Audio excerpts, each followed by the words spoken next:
Dear Raghu, I want to learn what is 26th January. Well, okay. Okay, why? You wanted to know about 26th January. Yes. You must know that is our Republic Day. You know, we got freedom in 1947.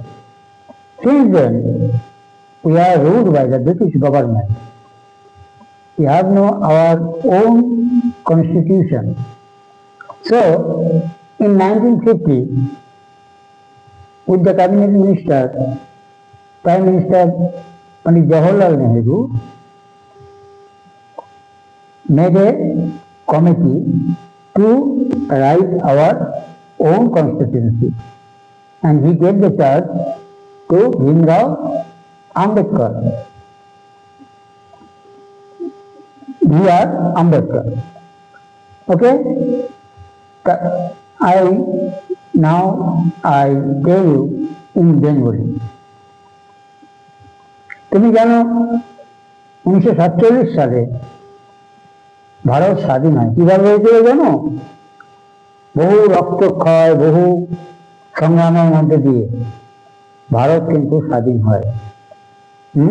শুধু মুখের কথা ভারত স্বাধীন হয়নি, তার জন্য আমাদের বড় বড় বিপ্লবী নেতা বহু শহীদ হয়েছে। বিনয় বাদল দীনেশ, মাস্টারদা সূর্য সেন, এরা সবাই শহীদ হয়েছিল ওই বন্দে মাতরম পতাকা নিয়ে, এবং ইংরেজদের বিরুদ্ধে তারা লড়াই করেছিল। সব থেকে যার অবদান ছিল সব থেকে বেশি আমাদের প্রিয় নেতা নেতাজি সুভাষ চন্দ্র বোস। ওই সময়ে ভারতবর্ষে মহাত্মা গান্ধীর নেতৃত্বে ভারতের জাতীয় কংগ্রেস আন্দোলন করছিল, কিন্তু সে আন্দোলনটা ছিল অসহযোগ আন্দোলন। ওই চুপচাপ শুয়ে আছে, সত্যাগ্রহ, কোনো কিচ্ছু নেই, আমাদের দাবি মানতে হবে, না হলে আমরা না খেয়ে থাকবো। এই করে কিন্তু ভারত স্বাধীন হয়নি। নেতাজি সুভাষ চন্দ্র বোস বুঝেছিল ওই যেমন কুকুর তার তেমন মুগুর দিতে হবে, বুঝতে পেরেছ? তাই নেতাজি এটা বুঝতে পেরেই উনি চেয়েছিল যে আমাদের দেশে যে সমস্ত অসহযোগ আন্দোলন আছে থাক, কিন্তু আমাকে ভারতকে স্বাধীন করতে গেলে আমাকে বিদেশে যেতে হবে। ইংরেজদের শত্রু কারা আছে তাদের সঙ্গে আমাদের হাত মেলাতে হবে। তাই নেতাজি সুভাষচন্দ্র বোস তার এলভিনগরের বাড়ি থেকে তিনি ব্রিটিশদের চোখে, ইংরেজ সৈন্যদের চোখে ধুলো দিয়ে ছদ্মবেশে তিনি পালিয়ে গেলেন আফগানিস্তান। কখনো রাস্তায় বোবা, কথা বলতে পারে না, কখনো খোঁড়া, কখনো লেপালা, এই করে তিনি আফগানিস্তান হয়ে তিনি রাশিয়া পৌঁছলেন। রাশিয়া পৌঁছে বুঝতে পারলো যে না, এখানেও হবে না। তখন দ্বিতীয় বিশ্বযুদ্ধ শুরু হয়ে গেছে, second world war already have started.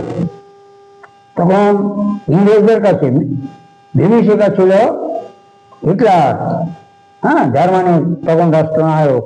হিটলারের নাম শুনলে সারা পৃথিবী তখন তরবারি কম্প করত। এটা বলছি কেন তোমার সংক্ষেপে আমাদের ভারতের এই স্বাধীনতার ইতিহাসটা একটু বোঝার জন্য। তাইয়ার রাশিয়া থেকে বার্লিন, ওইখানে চলে গেল নেতাজি।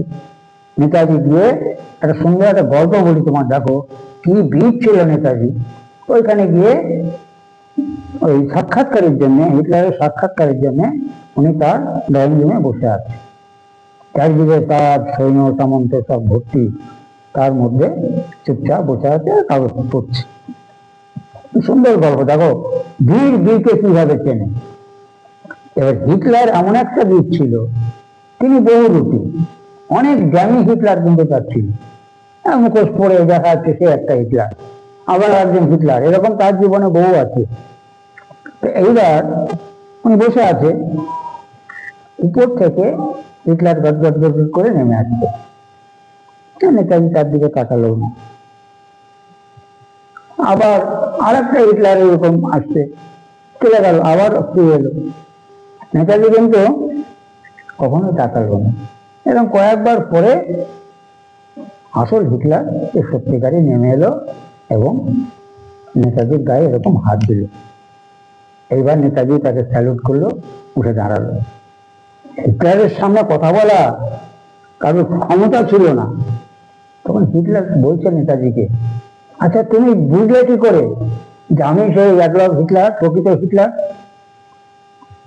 তখন নেতাজি বলছে, বীর বীরকে চিনতে পারে, আর প্রকৃত হিটলার ছাড়া আমার গায়ে হাত দেওয়ার ক্ষমতা কারোর থাকে না।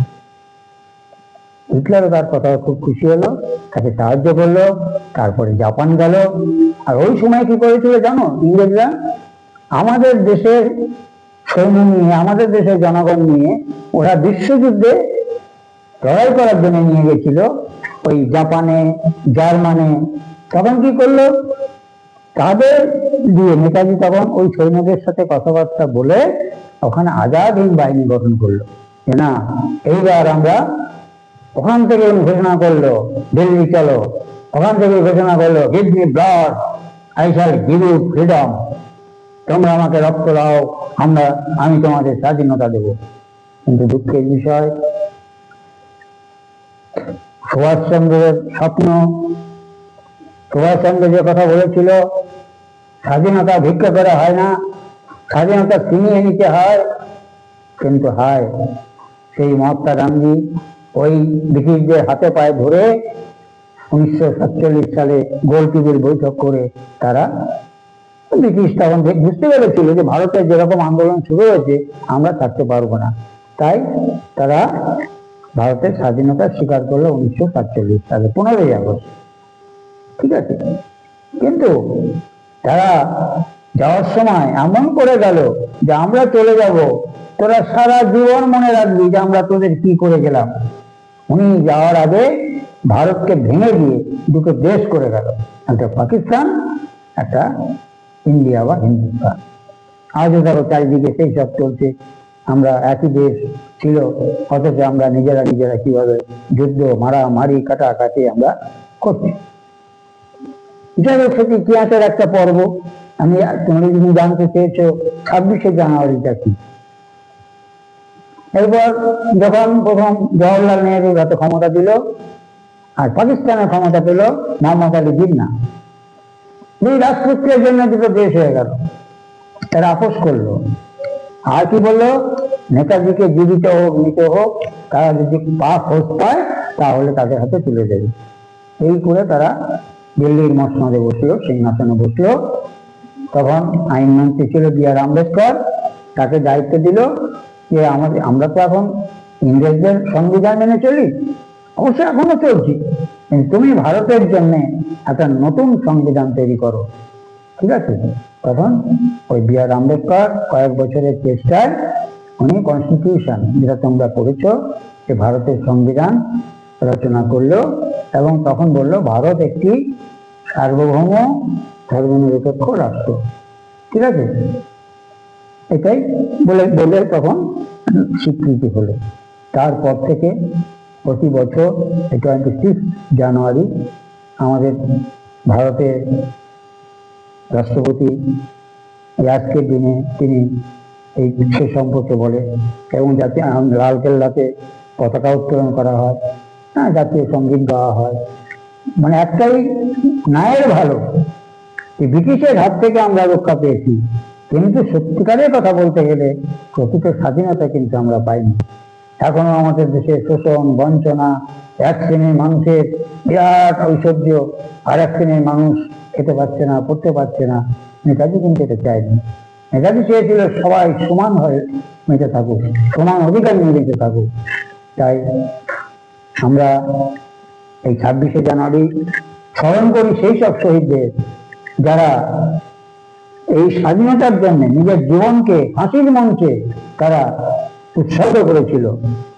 ইংরেজরা কি করতো, যেই দেশের তারা বন্দে মাতরম বলতো ধরে নিয়ে জেলে পড়তো, না তো ফাঁসি দিত, এইরকম নির্মম অত্যাচার তারা করতো। এটা হচ্ছে 26শে জানুয়ারি বৈশিষ্ট্য। তবে আমরা এটাই বলতে চাই, আজকে দেশে যে সাম্প্রদায়িকতা, হিন্দু মুসলমান যে সমস্ত গোলমাল চলছে, বিভিন্ন শক্তি আমাদের দেশকে আবার আক্রমণ করতে আসছে, আমাদের সজাগ থাকতে হবে। তোমরা যারা এখন বাচ্চা আছো বুঝবে যে দেশ যেন আর কোনোদিন পরাধীন না হয়। পরাধীনতার জ্বালা আমরা বুঝিনি, কিন্তু তখনকার মানুষ বুঝেছে। তাই আমি তোমাকে এইটুকুই বললাম, আমরা প্রতি বছর যেন এই স্বাধীনতা দিবস শহীদদের স্মরণ করি, হ্যাঁ, যেন তাদের আত্মা যেন, তাদের কামনা যেন পূর্ণ হয়।